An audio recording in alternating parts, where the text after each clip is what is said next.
Hola, ¿qué tal? Mi nombre es Marina Azucena Moncada Flores. Mi número de cuenta es 2011-223-44. Soy estudiante de la carrera de periodismo de la UNABS. Sean bienvenidos. Este video se trata sobre nuestro último trabajo grupal de la clase Teoría General del Estado con el licenciado Edgardo Figueroa, que consta de dos temas. El primero es Teoría del Estado, les explicaré su definición, finalidad y generalidades, y el segundo tema sobre la naturaleza y el hombre. Comenzamos. Bueno, voy a explicar sobre la definición. Como les había dicho, el Estado es toda sociedad humana en la que existe una diferencia política. El Estado es, por así decirlo, la cúspide del edificio social moderno, y su supremacía sobre todas las demás formas de agrupación social es lo que caracteriza su naturaleza especial. En otra parte, la ciencia clásica que estudia el Estado se denomina teoría del Estado. Sin embargo, nos encontramos con alguna dificultad de que no existe una definición de esta ciencia, ¿verdad? Que sea aceptada universalmente, sino que se distinguen tantas definiciones como autores se conocen.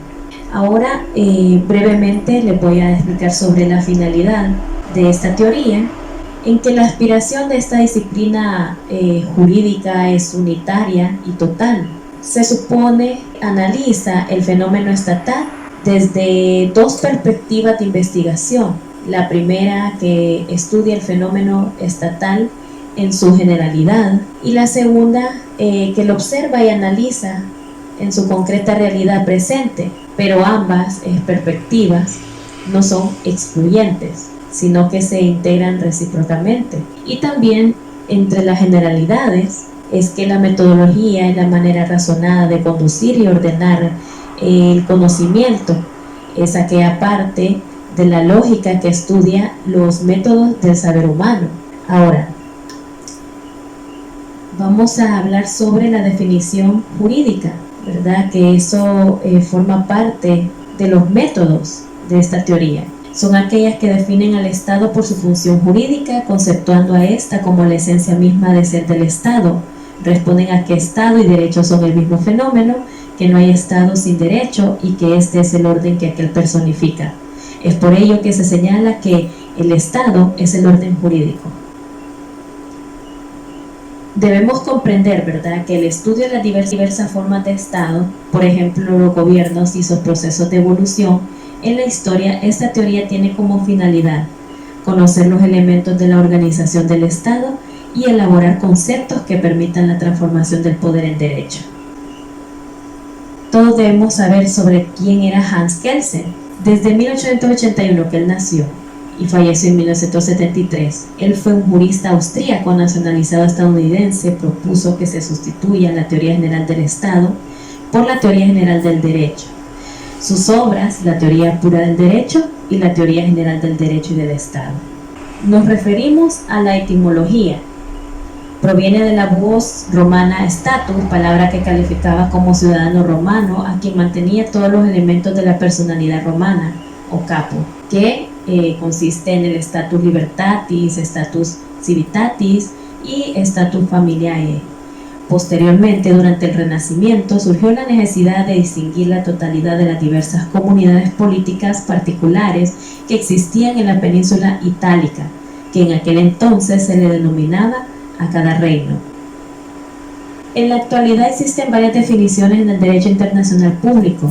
Es una población organizada políticamente ubicada en un ámbito territorial determinado. También tenemos como el concepto es un sujeto de derecho internacional público. Y por último, es una persona jurídica de derecho público. Ahora, les voy a hablar sobre los elementos del Estado, que es el pueblo, el territorio y el poder. El pueblo es el conjunto de personas que mantienen un vínculo en lo jurídico, en lo común, en lo personal, en la vocación de permanencia, con un poder político soberano, y también se le puede llamar como nación y población. El poder consta de tres tipos: la unidad, institucional y coaccionable. En la unidad es donde permanece el poder constituyente.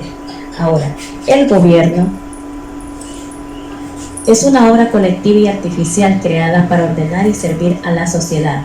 Es el representante de la población.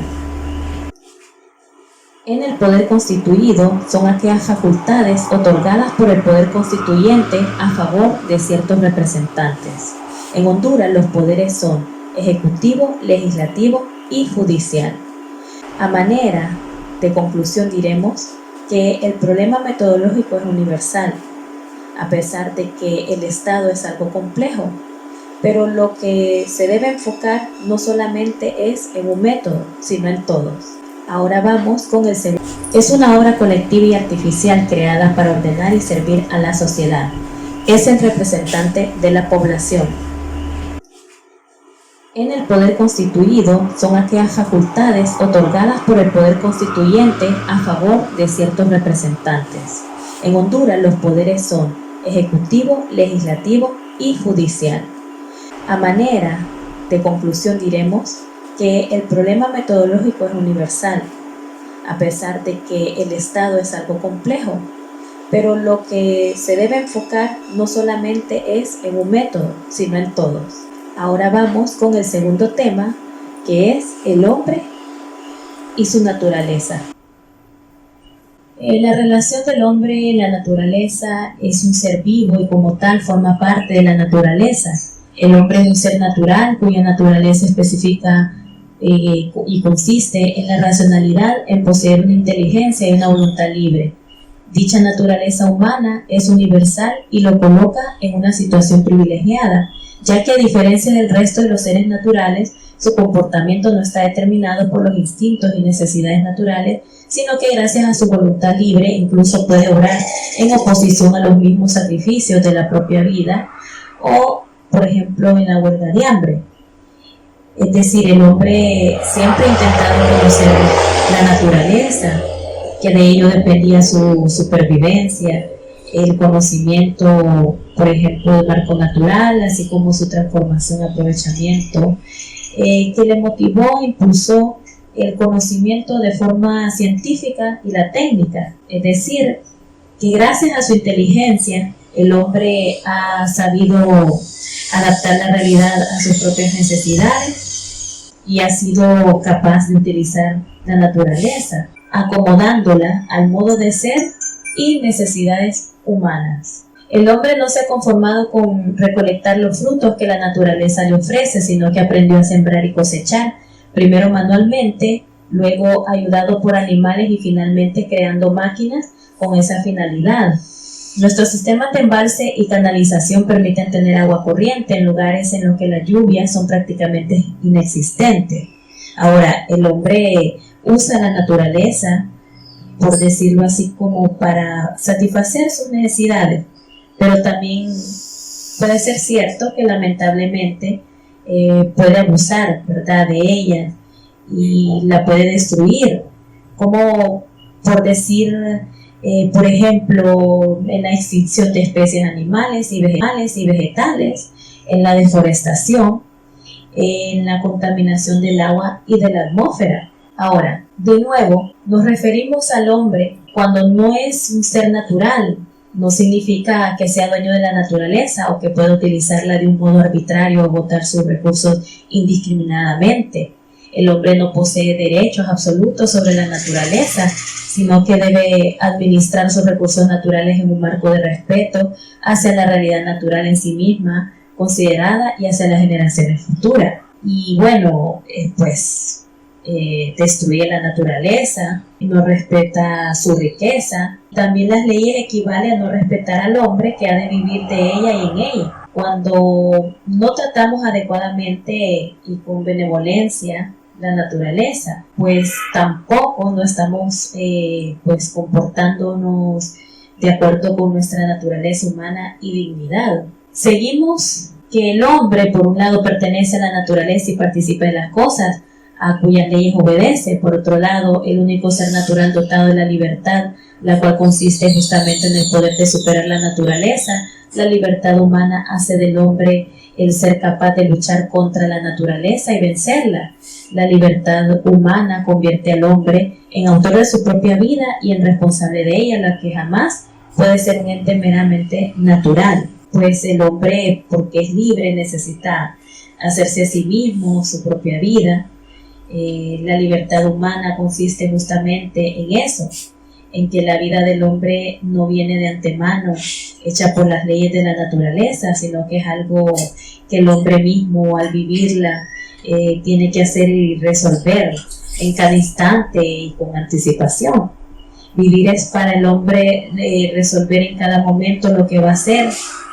Al animal no le compete como viviente, sino ejecutar la melodía ya prescrita de su vida. El hombre tiene que pensar primero lo que quiere que su vida sea. Tiene que decidir, luego pues tiene que ejecutar esas propias resoluciones y previos pensamientos. Hemos llegado hasta el final. A continuación, nuestra compañera Joely Mejía. Muchas gracias. Hola licenciados y compañeros, mi nombre es Everlyn Mejía y en esta ocasión voy a tocar 2 puntos. El primero es el hombre, la sociedad y la comunidad política, y como segundo punto tenemos el Estado a través de la historia. Como primer punto, el hombre y la sociedad política. El hombre posee una naturaleza definida como aquella esencia por los cuales los seres poseen en sí mismos los principios que animan su obrar, la cual nos conduce a la obtención de los propios fines de cada ser. Por ende, el hombre posee dignidad. El hombre tiene como características esenciales el concebirse como un fin en sí mismo y el poder realizarse plenamente como persona. El respeto a la persona humana en sí obliga a la consagración de 2 reglas básicas: la sociedad y el Estado. Existen para el ser humano. La sociedad y el Estado se organizan a través de la defensa del ser humano y la búsqueda de su promoción y bienestar. ¿Qué es la sociedad? La sociedad viene a ser la unión de una pluralidad de hombres que anúan sus esfuerzos de modo estable para la realización de fines individuales y comunes. La noción de... Asimismo, estas acciones conllevan a la existencia y praxis de normas e instituciones que generan una dinámica en el tiempo y que crean una historia. Además, la determinación de roles, estatus, etc. apunta a la consecución de los fines de la vida. Todas las conductas orientadas por reglas e instituciones expelen fuerzas vitales articuladas tras actividades colectivas tendientes a satisfacer intereses compartidos. No puede concebirse a la persona humana fuera de la sociedad, ni mucho menos en contra de ella, pues es a través de las relaciones que éste complementa su condición de indigencia biológica, establece comunicación, desarrolla su ética y obtiene seguridad y bienestar. Uno de los ejemplos fueron las elecciones del domingo pasado, 28 de noviembre. Nosotros como ciudadanos tenemos derechos, pero también deberes. Y uno de nuestros deberes es elegir la persona que nosotros creemos correcta para gobernar los próximos 4 años. Como siguiente punto, tenemos el Estado a través de la historia. Primeramente, el origen de la palabra Estado. Suele emplearse para referirse a un fenómeno político que surgió en Europa a partir del hundimiento del feudalismo, con las características fundamentales de territorialidad, centralización, soberanía, diferenciación e institucionalización.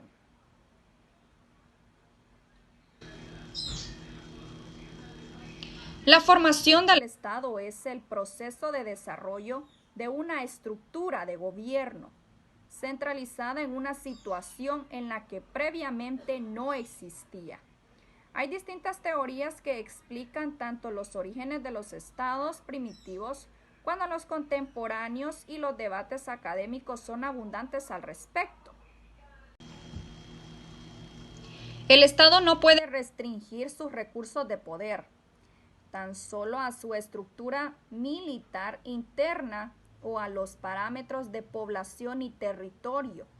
Estos parámetros dependen en una gran medida de la propia capacidad del Estado para desarrollar las potencialidades de la población y del territorio a través de la educación, el reclutamiento de cuadros, la incorporación de avances tecnológicos propios o importados y la atención a aspectos de infraestructura. El Estado tiene como misión central el bienestar de los gobernados.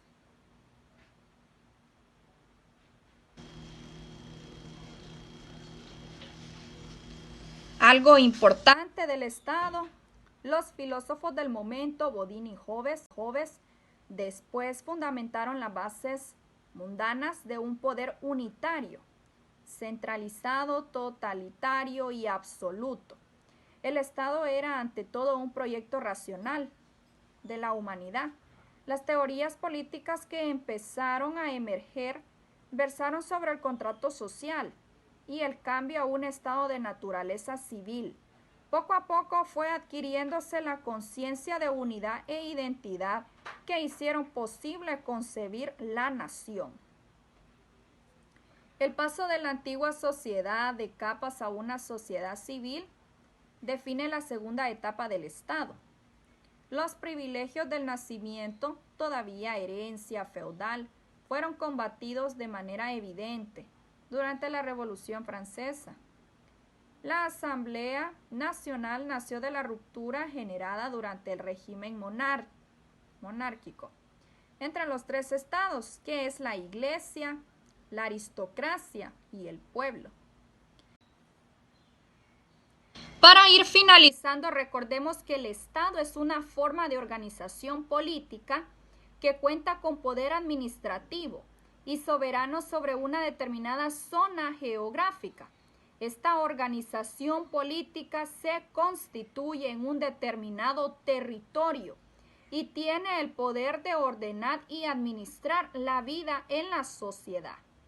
Recordemos que ellos son los que se encargan que la sociedad se encuentre en un mejor bienestar. Espero les haya gustado mi participación. Muchas gracias. Buenas tardes, licenciado y compañeros. Mi nombre es Clemente Ibeli García Rivera.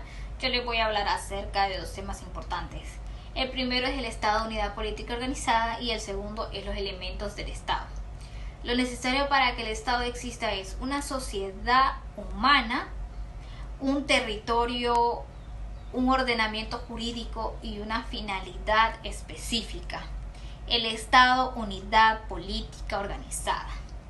El Estado es una sociedad política autónoma organizada cuya función es estructurar la convivencia de las personas que integran la sociedad y satisfacer las necesidades, afines con la supervivencia y el progreso común, bienestar general o bien común. El Estado no solo constituye de relaciones coexistenciales, jerárquicas, entre gobernantes y gobernados. La relación jerárquica entre gobernantes y gobernados conlleva el ejercicio de un poder soberano sujeto a una titularidad abstracta, despersonalizada y permanente, es decir, la presencia de una potestad de mando. Personalizada en nuestro caso el presidente de la República como jefe de gobierno, jefe de Estado, elegido por votación popular. La naturaleza del Estado implica una relación social y un conjunto de órganos políticos que articulan un sistema de dominación política jurídica. En los tiempos modernos, la estructura y el ordenamiento jurídico de un Estado son los resultantes de una actividad política en la que el derecho se limita a expresar en normas los efectos y consecuencias de esta relación. La existencia del Estado proviene de un proceso formativo a través de los cuales éste va adquiriendo un complejo de atributos que en cada momento histórico presenta un distinto nivel de desarrollo. La naturaleza del Estado se deriva de la sociedad humana, es decir, implica una relación social y la creación de un poder o sistema de dominación. Continúo con mi tema, los elementos del Estado. ¿Qué es el Estado? Se entiende por Estado la organización humana que abarca la totalidad de la población de un país, estructurada social, política y económica, mediante un conjunto de instituciones independientes soberanas que regulan la vida en sociedad. Todos los estados entonces deben poder contar con capacidad de exteriorizar su poder, es decir, lograr el reconocimiento de sus congéneres por la fuerza si fuera necesario, administrar una identidad colectiva. Los pobladores de un estado deben sentirse parte de un todo organizado. Los elementos comunes a todo estado son territorio. Todos los estados poseen un territorio y unas fronteras que delimitan su área de soberanía y ejercicio de ley. Dicho territorio es suyo para administrar, ceder, proteger o explotar económicamente de la manera que mejor le parezca, siempre y cuando no ponga en jaque los territorios vecinos. El territorio es la condición previa, fundamental y más necesaria para la aparición del Estado. No hay que olvidar que los estados existen siempre ligados a una realidad material porque está muy vinculado al control de que los recursos se exploten y cómo son procesados y comercializados. Tenemos la población. Tal y como hemos visto, la población también es un elemento imprescindible para que puedan existir los estados. Además, es necesario que éste sea relativamente numerosa, porque de otra manera apenas se podrá tener posibilidad de crear un marco de comercio, asignación de propiedad privada o influencia política o militar. Por otro lado, no hay que confundir el concepto de población con el de ciudadanos. Normalmente por ciudadanos se entiende el colectivo de personas que tienen los derechos y deberes de quien pueda tener en cierta participación política en el Estado, mientras que en la población se incluye también a los considerados como extranjeros en general, individuos con menos derechos que el resto. Ahora vamos a hablar de soberanía. La soberanía es el consenso acerca de quién decide qué sobre qué territorio. Es en resumidas cuentas el poder supremo del que enaman todos los demás. Por ello va relacionado con la noción de la autoridad. Al ejercer la soberanía se toman decisiones acerca de lo que debe hacerse dentro de los límites territoriales y diplomáticos de un Estado y en ocasiones en contextos bélicos. También fuera de esto, este es uno de los elementos del Estado más abstractos y con más capacidad de generar debate y polémicas, porque definir quién debe ser el sujeto soberano puede llevar a conclusiones muy diferentes a través del razonamiento muy diversos. El poder. Acoger a muchas personas de manera estable, por otro lado, hace que el Estado pueda proporcionar un entorno en el que sea posible contraer los pactos y cerrar acuerdos de manera relativamente segura, y también da pie al surgimiento de un fenómeno ligado a la aparición de un Estado, la aparición de la propiedad privada. Y es que si el territorio es uno de los elementos del Estado, es también porque permite generar el consenso acerca de qué parcelas de territorio son propiedad de quién. Tenemos lo que es el gobierno. Todo Estado debe contar con instituciones firmes y duraderas para gestionar la vida en sociedad, así como autoridades para regir las y métodos soberanos para decidir quién ejercerá dicha autoridad en ese territorio. Dicho gobierno ejercerá la política y la administración del Estado por un tiempo definido en base a las reglas jurídicas, culturales y políticas de la población. Son gestiones de los recursos e instituciones del Estado que varían con las reglas políticas y jurídicas de un paso y que luego ceden el turno a otros actores políticos para ejercer su propio gobierno sin que ellos impliquen normalmente cambios drásticos en la estructura del Estado. Los gobiernos pasan y están constituidos por una clase política electa o dominante. Los estados en todo el patrimonio público, por ende, equivale al Estado, no al gobierno. Tal y como político, el gobierno es la entidad en la que se concentra la gestión y toma decisiones sobre esta última. Existen diversos mecanismos por los que el gobierno puede tomar decisiones e implementarlas en un territorio y población, pero en los últimos siglos estos suelen surgir de diversos órganos de gobierno que trabajan de manera coordinada pero paralela, de manera que no sea un grupo reducido de personas el que tenga la última palabra en todo. La principal división entre estos órganos de gobierno queda concretada en la separación de poderes propuestas por Montesquieu, que reivindicada hoy en día puede decirse como poder ejecutivo, puede decirse como poder ejecutivo, poder legislativo y el poder judicial. Tenemos lo que es la coerción. Coerción, también conocida como monopolio del uso de la violencia del Estado moderno, debe garantizar el cumplimiento de la ley mediante esta capacidad de someter a través de la fuerza a aquel grupo de individuos que atenta contra las leyes básicas del funcionamiento de la nación. A la práctica, este elemento del Estado es una consecuencia lógica del cuarto elemento, la soberanía, puesto que es necesario que ésta quede y pueda imponerse en caso de que existan voces discrepantes dentro del Estado que intentan usar la fuerza para conseguir fines no democráticos o que no concuerden con el Estado. Las fuerzas y cuerpos de seguridad del Estado tienen la misión, entre otras, de repeler y defender el Estado que ante una situación en la que la soberanía del Estado se vea amenazada. En algunos países, de hecho, el uso de la policía antiterrorista ha derivado en casos de abuso de poder por parte de las fuerzas coercitivas, puesto que en la misión de prevenir y repeler ataques a la soberanía se han usado prácticas como la tortura, asesinato o ensañamiento, por supuesto atentando esto contra los derechos humanos y contra la propiedad de leyes del país.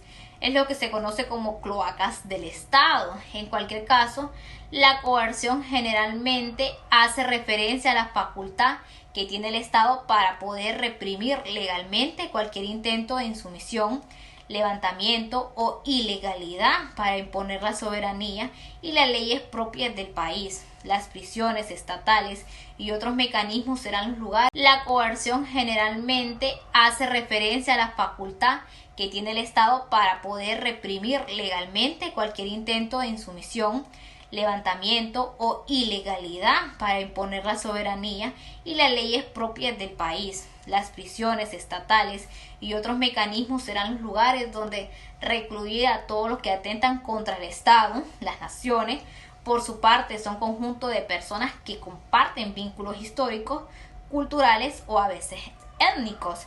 Esto ha sido todo por mi parte. Les dejo con mi siguiente compañero que abordará los temas sobre la soberanía del Estado y el bien común del Estado. Gracias. Buenos días, licenciado. Mi nombre es Luis Hernández y yo voy a hablar acerca de la soberanía del Estado y el bien común del Estado. Primero, definiremos qué es la soberanía del Estado. Se refiere al ejercicio de la autoridad en un cierto territorio. Esta autoridad recae en el pueblo, aunque la gente no realiza un ejercicio directo de la misma, sino que delega dicho poder en sus representantes. La soberanía significa independencia, es decir, un poder con competencia total. Este principio señala que la Constitución es el fundamento o la base principal del ordenamiento jurídico, por lo que no puede existir norma que esté por encima de esta. Entre las principales características que describen a la soberanía es que es absoluta, perpetua, indivisible e imprescriptible. Es absoluta porque define un poder originario que no depende de otros ni está limitada por las leyes. Es perpetua porque su razón trasciende a las personas que ejercen el poder a diferencia de lo privado, que es imprescriptible. Se dice que la soberanía es la autoridad suprema del poder público y atributo constitucional del Estado. O sea que el Estado, por el hecho de ser tal, es soberano. En el ámbito interno, la autoridad estatal se expresa en la noción de la supremacía. O sea que el Estado no reconoce poder superior al suyo.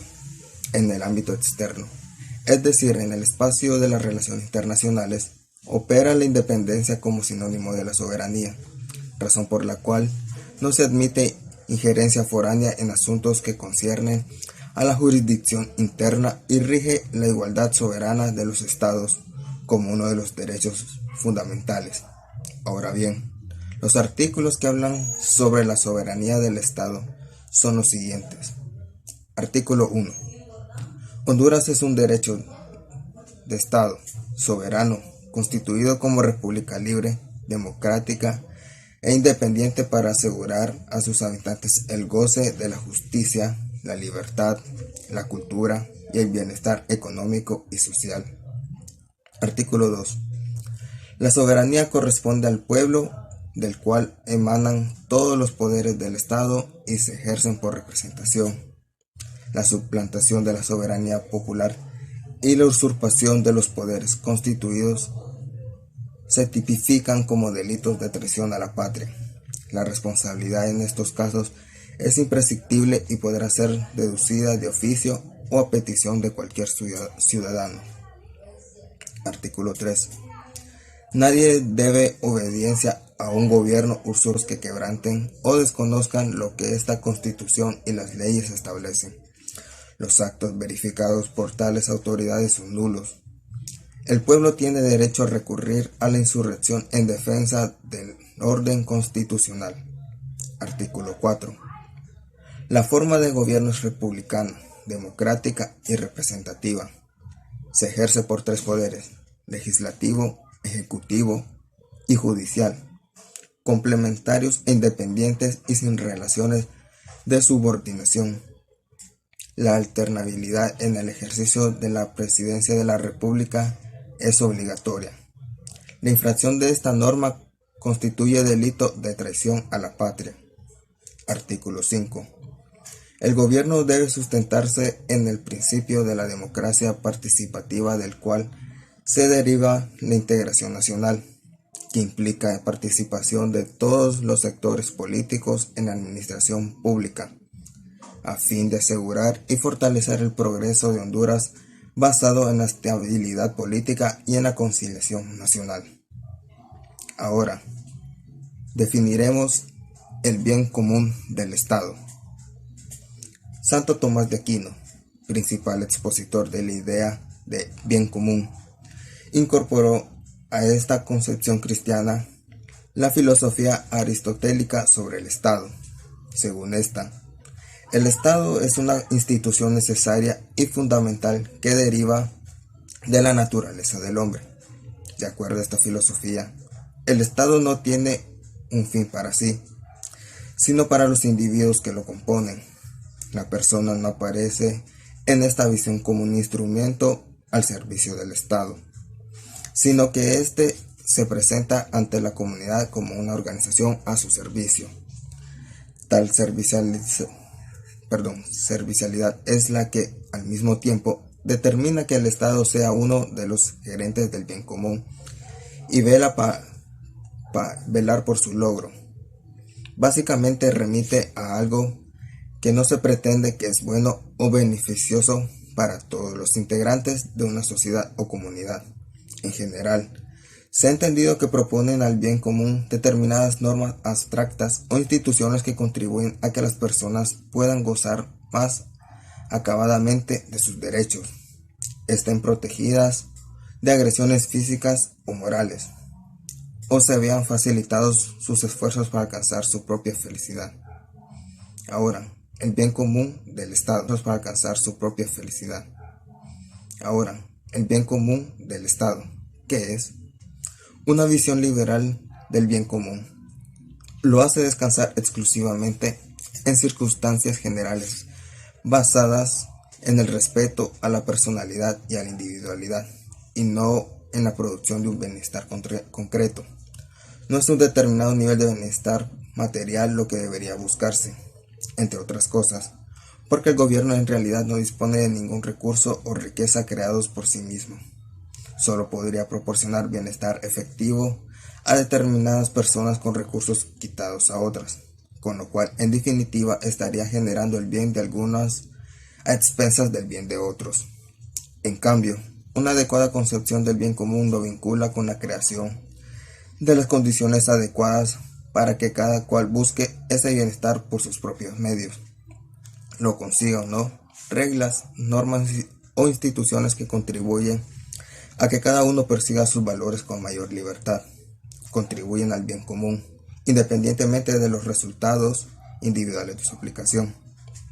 Un gobierno limitado a proteger derechos, un sistema judicial destinado a resolver conflictos respetando el derecho de cada uno, normas sancionadas para garantizar el uso y goce de la propiedad individual. Son instituciones que propenden al bien común.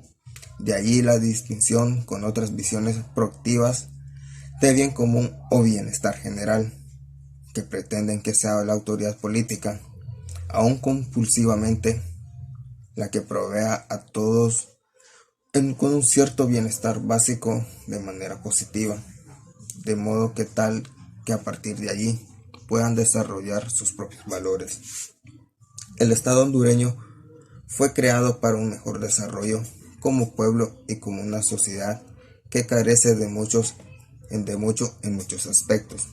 Somos una sociedad sedienta de ignorancia y que no conoce bien cuál es el estado de Honduras y qué beneficios trajo a esta sociedad en el año de 1825, que es donde se crea la primera Carta Magna, y es desde ahí que nos empezamos a llamar hondureños. Dado este importante acontecimiento es que pudimos lograr una independencia. Sabemos que a cada estado se consideró como libre, soberano e independiente, cosa que si vemos al día de hoy, Honduras no tiene nada de independencia ni de libre, ya que dependemos mucho de otros países en muchos aspectos, y en donde es independencia. Sabemos que a cada estado se consideró como libre, soberano e independiente, cosa que si vemos al día de hoy, Honduras no tiene nada de independencia ni de libre, ya que dependemos mucho de otros países en muchos aspectos, y en donde somos gobernados por terceros, siendo nuestro propio gobierno títeres de esos terceros, donde se hace lo que ellos dicen. Somos un país hundido en la oscuridad y en la ignorancia, porque nuestro gobierno, entre más ignorante estamos, mucho mejor para ellos, ya que la libre expresión aquí no existe, y el derecho de ser libre prácticamente es nulo. Con esto finalizo diciendo que Honduras es un país que a día de hoy no es soberano e independiente, dependemos de otros países, pero esperamos que pronto puedan cambiar las cosas, un nuevo gobierno que priorice el bien común de todos. Muy buenas tardes, compañeros y licenciado estimado. Yo les hablaré del Estado hondureño y también de la atención a los derechos humanos en la teoría general del Estado. Primero vamos a hablar sobre el Estado hondureño. Dice que Honduras ocupa un lugar geográfico privilegiado en el continente americano, ubicado en el corazón especialmente de Centroamérica. Tiene acceso a los océanos Pacífico y Atlántico. Posee límites terrestres con 3 países y límites marítimos con 9 países. Es esencialmente montañoso y tiene una extensa superficie cubierta de bosques. En su territorio vive una población que es producto del mestizaje, de la cual el 8% está constituida por pueblos indígenas y negros, lo que la vuelve multiétnica, pluricultural y multilingüe. La población hondureña tiene costumbres, valores y tradiciones que se han conservado en el tiempo, aunque han experimentado la influencia de los cambios políticos, económicos y culturales. Aunque situación que moldea su identidad y afirma su valoración del pasado, presente y futuro. Honduras, con su territorio y su población y su forma de gobierno republicana, democrática y representativa, se abre al mundo, forma parte del sistema internacional y sostiene relaciones con muchos países soberanos, con los que comparte esfuerzos y lazos de solidaridad, conservando su condición del país soberano. Como tal, posee intereses y objetivos nacionales que responden a los requerimientos de independencia, soberanía e integridad territorial y material, político o cultural, contemplados en la Constitución de la República, los cuales son garantizados por el Estado a través de la función de defensa. Tenemos los fundamentos y características del Estado hondureño. La nación es una comunidad humana establecida por vínculos de idioma y cultura, historia y territorio. El Estado se constituye por tres elementos fundamentales, que son territorio, población y gobierno. Estos elementos, articulados alrededor de intereses y objetivos comunes, dan lugar a la organización del Estado y a lo que se conoce como Estado-nación. El Estado se crea para la defensa y el bienestar del conjunto poblacional en función del cual sea integrado. Lo anterior queda claramente establecido en el artículo 1 de la Constitución de la República, que señala: Honduras es un Estado de derecho soberano constituido como república libre, democrática e independiente, para asegurar a sus habitantes el goce de la justicia, la libertad, la cultura y el bienestar económico y social. El Estado hondureño tiene la obligación de velar por la integridad de su territorio y asegurar a sus habitantes el acceso al bienestar, perseverando los valores, intereses y objetivos nacionales establecidos en la Constitución de la República. Tenemos como tema el gobierno. El artículo 2 de la Constitución de la República establece que la soberanía corresponde al pueblo, del cual emanan todos los poderes del Estado, que se ejercen por representación. El Estado de Derecho se expresa fundamentalmente en el imperio de la ley. Su sometimiento a ella favorece la convivencia social y garantiza la continuidad y la permanencia del Estado. El artículo 4 constitucional enuncia que la forma de gobierno es república, democrática y representativa. Se ejerce por tres poderes, que es el poder legislativo, el poder judicial y ejecutivo, complementarios e independientes, sin relaciones de subordinación.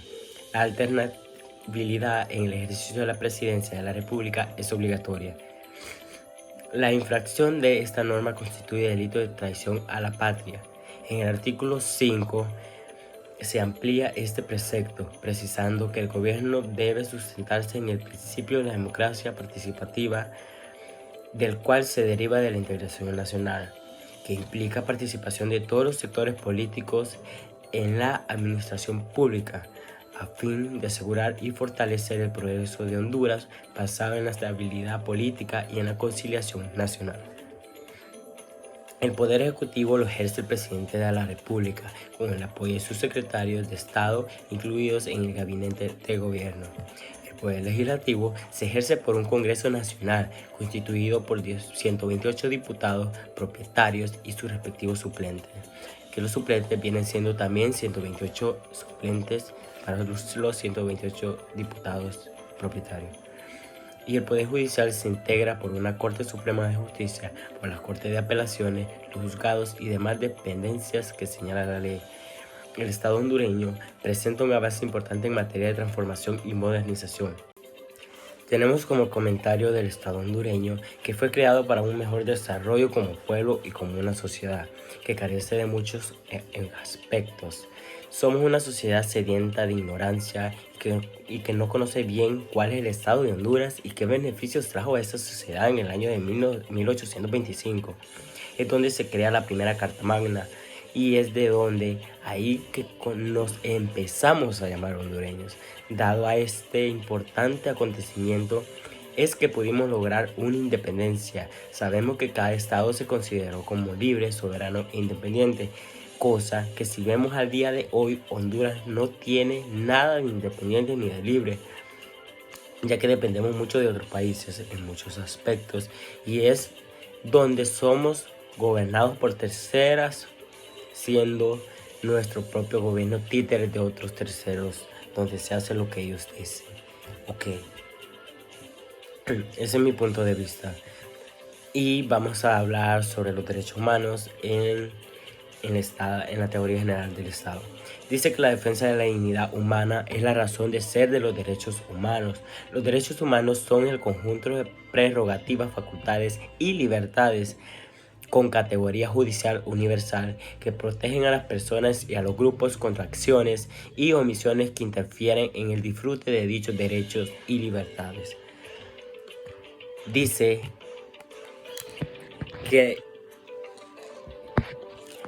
la Oficina del Alto Comisionado de las Naciones Unidas para los Derechos Humanos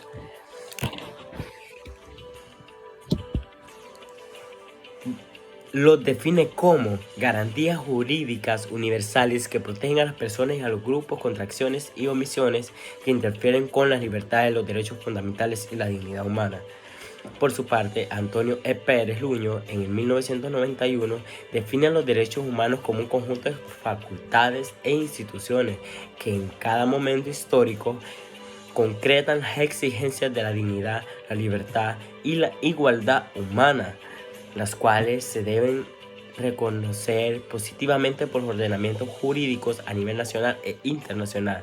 A las definiciones se debe agregar que estos derechos pueden ser clasificados por su aplicación y estudio. Es decir, los derechos humanos pueden ser de carácter civil, político, social, económico y cultural, además de envolver diversos derechos colectivos. Se puede llegar a una conclusión de los derechos humanos, que son las facultades, prerrogativas y libertades fundamentales de toda persona, sin las cuales no se puede vivir como ser humano, se fundamentan en la dignidad de la persona. Estos derechos son de carácter civil, político, económico, social y cultural. Imponen deberes y obligaciones al Estado para su respectivo respeto y cumplimiento y conceden facultades a las personas provistas de sanciones para asegurar su efectividad. La concepción actual de los derechos humanos es el resultado de un proceso histórico producto de las luchas sociales y exigencias de las necesidades humanas marcado por diferentes etapas. Dice que el naturalismo, esa corriente del pensamiento jurídico, dice que los derechos humanos provienen de la propia naturaleza del ser humano. Es decir, son anteriores y superiores al Estado. No se necesita su existencia en leyes para que estos existan. Esta corriente, el Estado reconoce sus derechos. Tenemos, para proteger los derechos humanos, entre otras cosas, tenemos la libertad, la vida, la igualdad, la integridad, la dignidad, el medio ambiente y la paz. Tenemos para garantizar los derechos humanos mediante la creación de leyes en las que se reconocen los derechos humanos para todos y todas, estableciendo mecanismos e instituciones para su salvaguardar. Además, se debe establecer claramente las obligaciones y responsabilidades de las autoridades civiles, políticas, económicas, sociales, culturales y colectivas. Tenemos los derechos civiles y políticos, que es el derecho a la vida, derecho a la integridad física y psicológica, derecho a la libertad personal, derecho a la seguridad personal, derecho a la igualdad ante la ley, derecho a la libertad de pensamiento, de conciencia y religión, derecho a la libertad de opinión y de expresión de las ideas, derecho a la justicia, derecho a una nacionalidad, derecho a poder elegir o ser elegido a cargos públicos, derecho a formar parte de un partido político o afiliarse a alguno, derecho a la participación en elecciones democráticas. Tenemos en los derechos económicos, sociales y culturales, que los tenemos en los económicos: derecho a la propiedad individual y colectiva, derecho a la seguridad económica social, derecho a la salud, derecho a la alimentación. Principalmente también tenemos derecho, que es el primero en todo, el derecho a la educación, que no se niegue la educación a cualquier persona, porque todos tenemos derecho a tener una educación buena. Tenemos derecho a la seguridad social y a las vivencias culturales, entre otros. En los derechos colectivos tenemos la libre determinación del desarrollo, el libre uso de su riqueza y sus recursos naturales. Tenemos derecho a la paz, tenemos derecho a un ambiente saludable. Otros derechos colectivos tenemos como las minorías nacionales, étnicas, religiosas y lingüísticas. Tenemos los derechos de las poblaciones indígenas. Esto fue todo de mi parte, licenciado, y pues les deseo muchas bendiciones para su vida. Adiós.